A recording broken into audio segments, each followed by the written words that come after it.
All hotel housekeeping departments set a standard procedure on how to enter a guest rooms that all housekeeping staff should be well guided whenever providing housekeeping service in occupied rooms to ensure high guest satisfaction and excellent service will be given to the guests.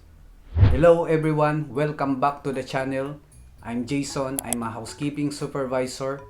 Today, you will learn how should room attendant enter a guest room.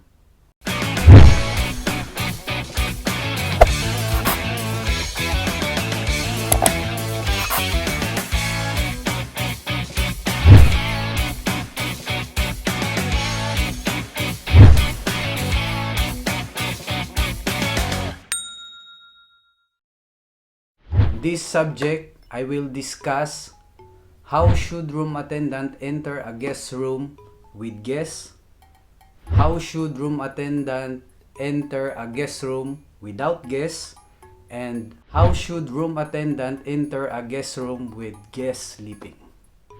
So before I start, disclaimer, all of the procedure that I will discuss are based on my knowledge and experience that I have learned on the past 10 years of my housekeeping experience in 3 hotels that I've been working. So if you are ready, let's start. Step number 1, preparation. Room attendant must prepare housekeeping trolley with complete amenities and supply. After preparation, position your housekeeping trolley in front of the door with the open section facing the room. Why should room attendant need to position their housekeeping trolley in the open section facing the door? Because on this manner, it will give the easy access to their supply and block the entrance for intruders. Step 2. Room attendant must check the worksheet to confirm the room number, and prior knocking the door, ensure the room is not on the do not disturb status. Step 3. Knock the door with the knuckle in 3 consecutive times with 10 seconds gap after the first and 5 seconds pause after the second, followed with an announcement of housekeeping. How to enter a guest room with guests. If a guest answers, greet the guest according to the time of the day. Introduce yourself, your name, your department, which is housekeeping, and what is the reason why you come in the room. For example, good morning ma'am. I am Jayson from housekeeping. I come to clean your room.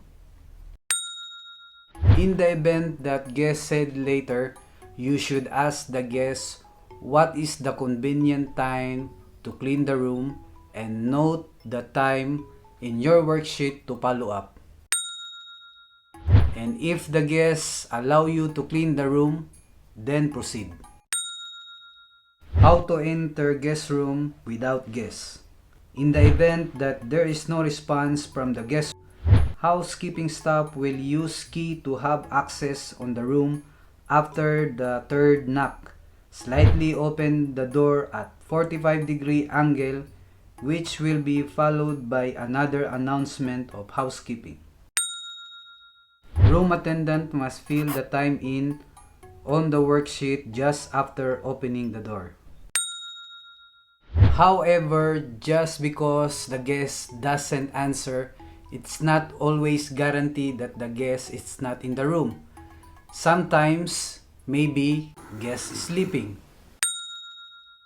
So what you should do if you find when you enter the room, the guest was sleeping?